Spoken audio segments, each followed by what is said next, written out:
Right హుస్నాబాద్లో ఆకస్మికంగా పర్యటించారు national human rights ప్రతినిధులు. హుస్నాబాద్లోని జిల్లెలగడ్డ ట్రైబల్ వెల్ఫేర్ రెసిడెన్షియల్ హాస్టల్లో ఆకస్మికంగా పర్యటించిన national human rights council NGO సభ్యులు అక్కడి సమస్యలను అడిగి తెలుసుకున్నారు. నేషనల్ చైర్మన్ ఐలేని శ్రీనివాసరావు ఆదేశాల మేరకు హాస్టల్ సందర్శించి అక్కడి సమస్యలు తెలుసుకున్నట్లు సిద్దిపేట జిల్లా అధ్యక్షుడు పెందోటి భూశంకరాచారి తెలిపారు. రెడ్డి ఇక్కడ మనం విజువల్లో చూడొచ్చు, క్లియర్గా కుళ్ళిపోయిన కూరగాయలు, అంటే ఎలాంటి నాణ్యత లేనటువంటి కూరగాయలను అయితే తీసుకొచ్చి విద్యార్థులకు వంట చేసి పెడుతున్నట్టుగా కూడా మనం క్లియర్గా చూడొచ్చు. సో అసలు ఇలా వంటకు ఏ రకంగా కూడా పనికిరానటువంటి కూరగాయలు తీసుకొచ్చి విద్యార్థులకు పెడుతున్నట్టుగా మనం విజువల్స్ చూస్తే అర్థమవుతుంది. ఇక వీటితో పాటు ఆ పక్కన చూడొచ్చు, బియ్యం అంతా కూడా తడిసిపోయినటువంటి పరిస్థితి చూస్తూ ఉన్నాం. సో బియ్యం నిల్వ చేసి అక్కడే గాలికి వదిలేసినటువంటి పరిస్థితి.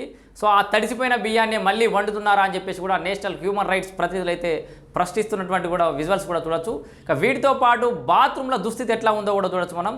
సో బాత్రూమ్స్ కూడా దుర్గంధం వెదజల్లుతూ ఎప్పుడో పాడైపోయినటువంటి పరిస్థితిలో ఎంత దుస్థితిలో ఉన్నాయో కూడా మనం ఆ బాత్రూమ్లను చూస్తే అర్థమవుతోంది. సో అక్కడ ఆ హాస్టల్లో ఎలాంటి వసతులు ఉన్నాయి, విద్యార్థులు ఎంతలా సఫర్ అవుతున్నారో కూడా మనం ఈ విజువల్స్ బట్టి తెలుసుకోవచ్చు. సో ఇదే విషయం సంబంధించి national human rights welfare NGO సభ్యులు అయితే మాట్లాడుతున్నారు. ఇప్పుడు వారి మాటల్లోనే మరిన్ని వివరాలు తెలుసుకుందాం.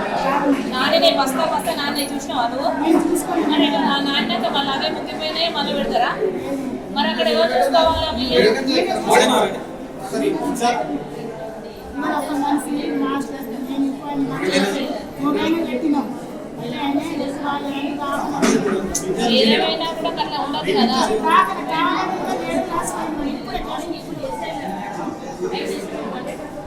మళ్ళీ టీచర్లకు వేరేనా ఇదేనా?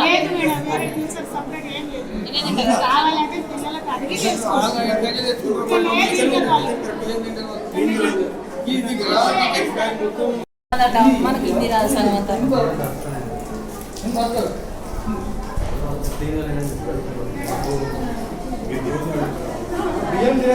రైస్ పైన నాకలే కదా, మరి ఆమె అడుగుతుంది, నేను పడుతుంది ముక్కిపోవా? ఇప్పుడైతుందమ్మా, ఎప్పుడైతుంది? మీ ఇంట్లో అట్లా తింటారా? అంతేనా? మరి మీ ఇంట్లో వాళ్ళకి చెప్పాలి, వాళ్ళకు కూడా నిలవాలి. ఎన్ని కిలోలు ఇస్తారు? కిలో బాగుంటుందా? ఎన్ని కిలోలు వేస్తారు? ఎన్ని కిలోలు వేస్తారమ్మా? 7 కిలోలు వేసింది సార్. 7 కిలోలు మరి ఎక్కడ కనబడలేదు? ఒకసారి చేయమ్మా.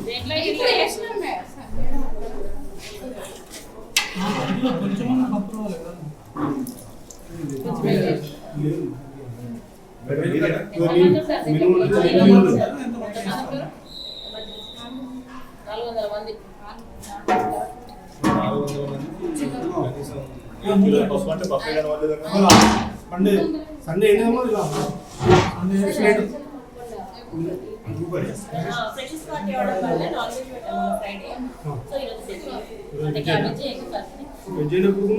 మొత్తం బాగా వాటర్ వాటర్ ఉంది. కర్రీ గురించి కాదు, సాంబార్ ఏంది ఇట్లా మరి మీకు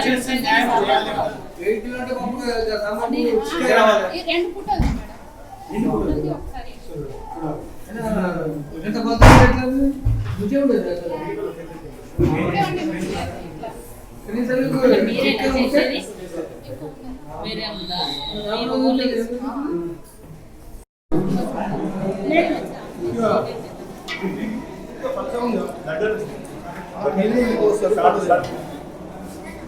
దగ్గర మిడిల్ మీరు మేడం వంచండి చల్ల లెక్క ఉన్నది అది బట్టి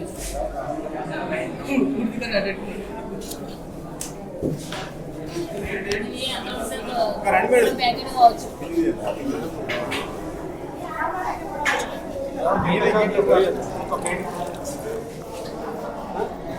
కిలో ప్యాకెట్ కూడా కాదనేది,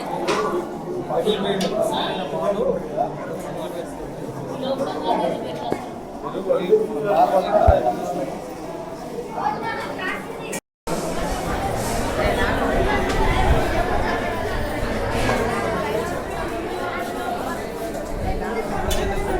చేసినట్టు. మరి మీ ఇంట్లో వండుకున్న దానికి ఇక్కడ వండుకున్న దానికి తేడా బాగా కనబడుతుంది కదా.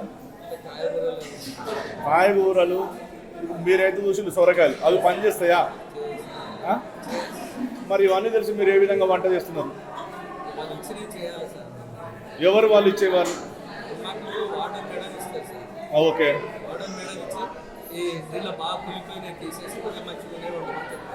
మరి ఇప్పుడైతే ఆ వట్ట నిల్వ ఉన్నాయి కదా, మరి వాటి పరిస్థితి ఏంది? ఇప్పుడున్న కూరగాయల పరిస్థితి ఏంది? మరి అన్నం పరిస్థితి ఏంది? పగిలిపోతుంది అన్నం సార్. కొద్దిగా కొత్త బియ్యం వచ్చినాయి సార్. ఇంతకుముందు పాత రైస్ మీరు కావాలంటే పిల్లలతో పర్సనల్ ఇంటర్వ్యూ తీసుకొని ఫస్ట్ క్లాస్ వండినా కొత్త బియ్యం వండుకుంటే కొద్దిగా పలిగిపోతున్నాయి సార్. అయితే సార్ కొద్దిగా పలుపు మీద తీసుకొని పచ్చి అయిపోతుంది సార్. అది పచ్చిగా అయిపోతుంది. కొద్దిగా ఎక్కువ ఉడితే పలుకుతుంది సార్ కొత్త బియ్యం సార్. అంటే కొత్త బియ్యం అయితే ఇప్పుడు మీ పిల్లలను కనుక ఇంటర్వ్యూ చేసేస్తే ఏమన్నారు అని అంటే, ఇంట్లో వండుకుంటాం కదా సార్ కొత్త బియ్యం, మరి మా ఇంట్లో వండుకున్నప్పుడు మంచుకుంటాను, హాస్టల్ ఇంతమంది దగ్గరికి వస్తే మంచుకుంటా ఇవ్వాలంటారు.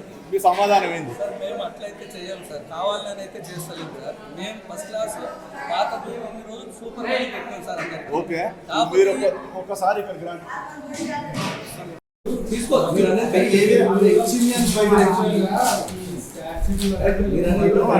ఏదేమైనా వండడం పెట్టడం మాత్రం మ్యాండేటరీ పిల్లలకు, అవునా కదా? ఆమె ఏదో ఖరాబ్ అయితే చేసింది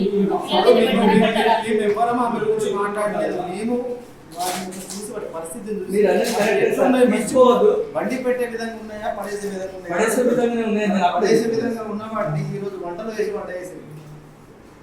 మేము అడిగేది అది, మీరు టెండర్ అయిపోయింది ఎవరు ఇచ్చారు కదా. ఆమె ఉన్నా లేకపోయినా మీ పర్యవేక్షణలో మంచి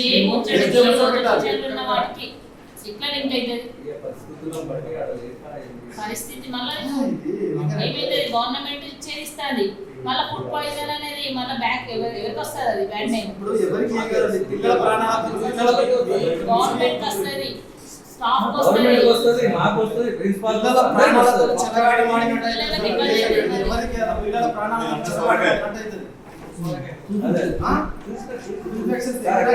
ఎంతో మందికి వచ్చినాయి. ఒక కాయను పట్టుకుంటే మంచుకుంటేనే వాటర్ అయిపోయింది.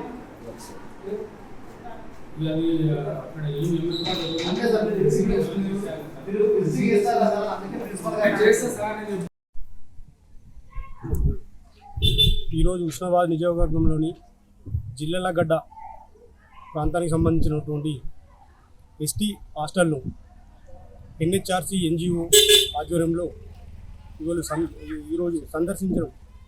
అందులో భాగంగా ఫుడ్ క్వాంటిటీ చూసుకుంటే పురుగుల పట్టినటువంటి రైసు, తర్వాత చెడిపోయినటువంటి కూరగాయలు, ఇన్ఛార్జు ఎవరు అయితే ఉన్నారో అంటే రోజుకొక ఇన్ఛార్జ్ మారుతున్నట్టుగా పిల్లలు చెప్తా ఉన్నారు. సాంబార్ కనుక చూసుకుంటే మిషన్ భగీరథ వాటర్ ఏ విధంగా అయితే ఉన్నాయో అదే విధంగా ఉంటుందని చెప్పేసి విద్యార్థులు చెప్పడం జరిగింది. కూరగాయలు సంబంధించినటువంటి పూర్తిగా నాణ్యత లేనటువంటి కూరగాయలు, థర్డ్ క్వాలిటీ సంబంధించినటువంటి కూరగాయలు అందులో ఉన్నాయి, మొత్తం కుళ్ళిపోయినాయి. తర్వాత కిచెన్ చూసుకున్నట్టయితే కిచెన్ కూడా సరిగా ఎటువంటి శుభ్రత లేదు. తర్వాత పిల్లలు రాత్రి సమయంలో కూడా బయటకు వెళుతున్నట్టుగా స్థానిక ప్రజలు కూడా చెప్పడం జరిగింది. దీనికి చుట్టూ కాంపౌండ్ వాళ్ళు లేకపోవడం వల్ల రాత్రి సమయాల్లో కానీ విద్యార్థులు బయటకు వెళ్తున్నారని చెప్పేసి కొంతమంది విద్యార్థులు సమాచారం వాళ్ళు మాకు చెప్తా ఉన్నారు. ఈ గేటు మరియు కాంపౌండ్ వాళ్ళు ఈ గవర్నమెంట్కి సంబంధించినటువంటి స్థానిక మంత్రివర్యులు కావచ్చు, లేదంటే సంబంధించినటువంటి జిల్లా కలెక్టర్ కావచ్చు, తక్షణమే ఈ స్పందించి ఈ యొక్క గేటును కాంపౌండ్ వాళ్ళు నిర్వహించే ఒక గేటును నిర్వహించినట్టయితే పిల్లలు రాత్రి సమయంలో బయటకు పోకుండా ఉంటారు, రక్షణ కల్పించినట్టు. చుట్టూ చూసుకుంటున్నట్టయితే పెద్ద పెద్ద గుట్టలకు సంబంధించినవి వన్య మృగాలు తిరిగే అవకాశాలు ఉన్నందున పిల్లలు కూడా భయభ్రాంతులకు గురవుతున్నారు. కాబట్టి పూర్తిగా వీటితో పాటుగా పూర్తిగా నీటి కొరత చాలా ఉంది.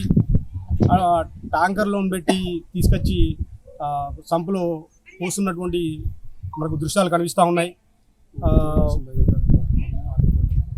పూర్తిగా మిషన్ భగీరథ పైననే ఆధారపడతా ఉన్నాను.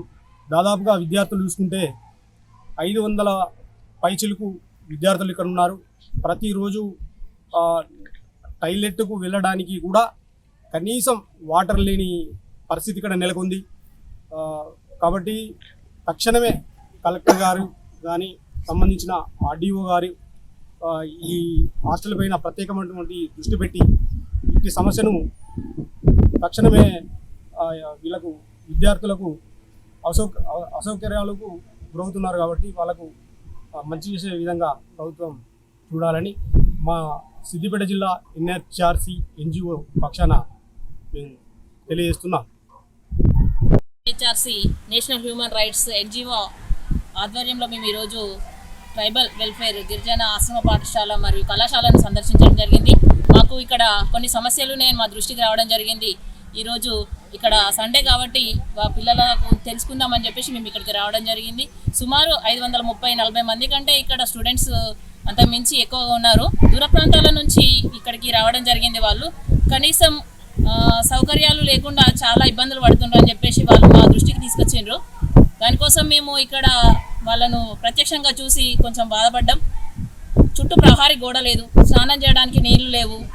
మా మిషన్ భగీరథను నీళ్ళ మీద ఆధారపడాల్సి వస్తుంది. 530-40 మంది ఉన్న ఈ పాఠశాలలో కేవలం ఒక 30 వాష్రూమ్స్ ఉన్నాయి. వాళ్ళు ఎట్లా వినియోగించుకుంటారో మాకు అసలు అర్థం కాలేదు.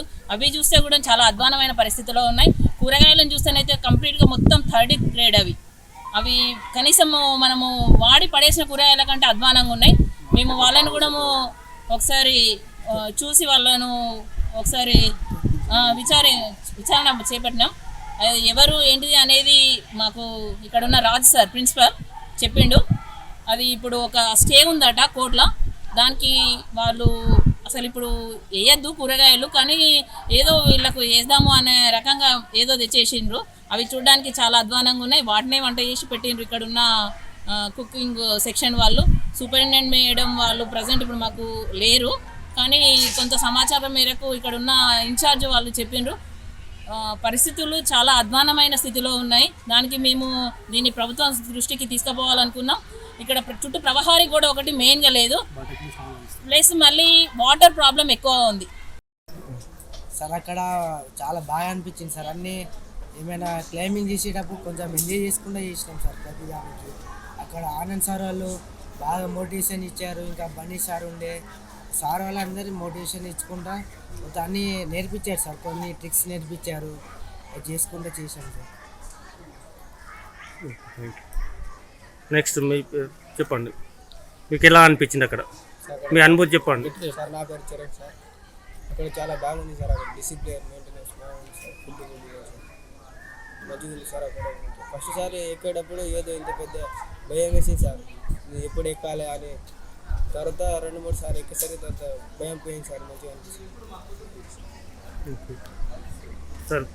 సార్ పీటీ సార్ మాట్లాడండి సార్. ఏ విధంగా సార్ ఈ స్కూల్లో వీళ్ళు మీకు క్లైంబింగ్కి వెళ్ళడం చాలా సంతోషంగా ఉంది. దానిలో వీళ్ళు ఏ గ్రేడ్ రావడం కూడా చాలా సంతోషంగా ఉంది. నెక్స్ట్ జూనియర్ లెవెల్లో కూడా